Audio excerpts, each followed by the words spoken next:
ഇന്ന് ഞാനിവിടെ നല്ലൊരു മാമ്പഴ പുളിശ്ശേരിയുടെ റെസിപ്പിയുമായിട്ടാണ് വന്നിരിക്കുന്നത്. ഞാൻ ഒരിക്കലും കഴിച്ചിട്ടില്ലാത്തതും അതുപോലെ തന്നെ ഞാൻ തയ്യാറാക്കിയിട്ടുമില്ലാത്തതായ ഒരു റെസിപ്പിയാണ്. കാരണം മാമ്പഴ പുളിശ്ശേരി വീട്ടിൽ ചിലർക്കൊക്കെ ഇഷ്ടമല്ല. അതുകൊണ്ട് അതൊക്കെ ഞാൻ മിക്കവാറും ഒഴിവാക്കുകയാണ് ചെയ്യുന്നത്. അങ്ങനെ ഒരു കാര്യമേ ചെയ്തിട്ടില്ല. അപ്പോൾ ഇന്ന് എനിക്ക് കഴിക്കാൻ തോന്നിയപ്പോൾ ഞാൻ പെട്ടെന്ന് എനിക്ക് വേണ്ടി മാത്രം 2 മാങ്ങ ഇവിടെ എടുത്ത് ഒന്ന് കറി വെക്കുകയാണ്. അപ്പം നിങ്ങൾക്ക് ഇഷ്ടമാണോ മാമ്പഴ പുളിശ്ശേരി? ആരെങ്കിലും കഴിക്കാത്തവരുണ്ട് എന്നെപ്പോലെ, ഉണ്ടായിരിക്കുമെന്ന് ഞാൻ വിശ്വസിക്കുന്നു. അങ്ങനെ ഞാൻ ഇതിൻ്റെ തൊലിയൊക്കെ ഒന്ന് കളഞ്ഞെടുത്ത് ഈ ഒരു രീതിയിലെ മാമ്പഴമാണ് എനിക്ക് കിട്ടിയത്. ഇവിടെയൊക്കെ ഇത്രയൊക്കെ മാമ്പഴമേ കിട്ടത്തുള്ളൂ. നല്ല പുളിയൊന്നുമില്ല, മധുരമാണെന്ന് എനിക്ക് തോന്നുന്നത് ഇതിന്. എന്താണെങ്കിലും കുഴപ്പമില്ല. ഞാൻ രണ്ടിൻ്റെ തൊലിയൊക്കെ ഒന്ന് കളഞ്ഞ് ഇച്ചിരി മാത്രം, കുറച്ച് മാത്രം എനിക്ക് കഴിക്കാൻ വേണ്ടി മാത്രം ഞാനിതൊന്ന് തയ്യാറാക്കുന്നത്. അപ്പം മാമ്പഴം ഒന്ന് തൊലിയൊക്കെ കളഞ്ഞെടുത്തതിലേക്ക് പച്ചമുളക് ചേർത്ത് കൊടുത്ത് ഒരെണ്ണം മാത്രമേ ഞാൻ ചേർത്തുള്ളൂ. ഇതിലേക്ക് മഞ്ഞൾപ്പൊടി ചേർത്തു, പിന്നെ ഉപ്പ് ആവശ്യത്തിന്, വെള്ളം ഒഴിച്ച് ഇതൊന്ന് വേവിച്ചെടുക്കണം.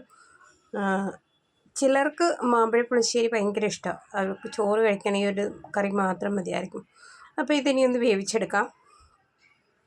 ഇത് വെന്ത് വരുമ്പോഴത്തേക്ക് നമുക്കതിൻ്റെ തേങ്ങാക്കൂട്ട് തയ്യാറാക്കണം. ഞാനിവിടെ തേങ്ങ എടുത്തു. അതിലേക്ക് ഇനിയും നമുക്ക് ആവശ്യമായത് ജീരകമാണ്. ജീരകം ചേർത്ത് കൊടുക്കാം. വെളുത്തുള്ളി ചേർക്കില്ല എന്നാണ് എനിക്ക് തോന്നുന്നത്.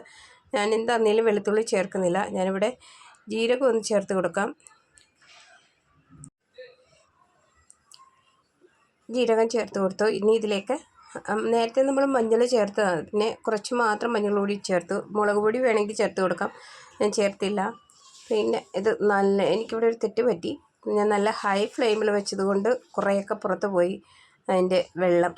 സാരമില്ലത് അടച്ചപ്പോൾ ചെറുതായിട്ടായിരുന്നു വെക്കേണ്ടത്, അവിടെ ഒരു തെറ്റ് പറ്റി. പിന്നെ ഇതിലേക്ക് ഞാൻ അല്പം ശർക്കര കൂടി ചേർത്ത് കൊടുത്തിട്ടുണ്ട്.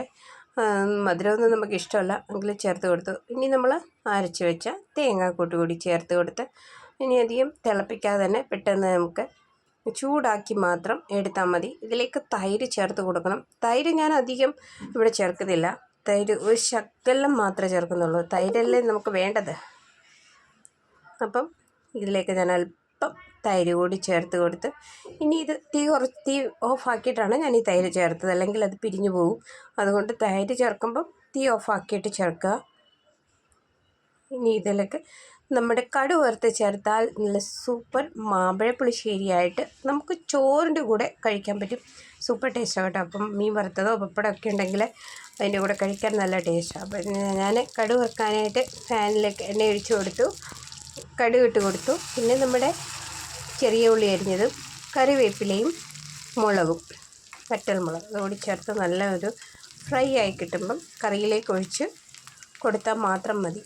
അപ്പം നിങ്ങൾ ആദ്യമായിട്ടാണ് എൻ്റെ ചാനൽ കാണുന്നതെങ്കിൽ സപ്പോർട്ട് ചെയ്യുക, സബ്സ്ക്രൈബ് ചെയ്യുക. അതോടൊപ്പം നിങ്ങളുടെ അഭിപ്രായം കൂടി അറിയിക്കുക. ഈ വീഡിയോ എങ്ങനെയുണ്ടെന്ന് പറയുക. അപ്പം ഇതുപോലെ ചെറിയ വീഡിയോ വിശേഷങ്ങളും ഒക്കെ ആയിട്ട് അടുത്ത വീഡിയോയിൽ നമുക്ക് കാണാം. ഇപ്പം നിങ്ങൾ മാമ്പഴ പുളിശ്ശേരി ജീവിതത്തിൽ കഴിച്ചിട്ടില്ലാത്ത ആരെങ്കിലും ഉണ്ടെങ്കിൽ എന്നെപ്പോലെ, ഞാനിതാദ്യമായിട്ടാണ് കഴിക്കാൻ പോകുന്നത്. അപ്പം എന്നെപ്പോലെ ആരെങ്കിലും ഉണ്ടെങ്കിൽ നിങ്ങളുടെ അഭിപ്രായം അറിയിക്കുക. പിന്നെ ഇതുപോലെ ചെറിയ ചെറിയ വീഡിയോ ഒക്കെ ആയിട്ട് ഇനിയും വരുന്നതായിരിക്കും. അങ്ങനെ അതെല്ലാം കടുക് വറുത്തതിന് ശേഷം ഇതൊന്ന് ഇളക്കിയെടുത്താൽ മാത്രം മതി. നമുക്ക് ചോറിൻ്റെ കൂടെ കഴിക്കാം. അപ്പോൾ ഓക്കെ.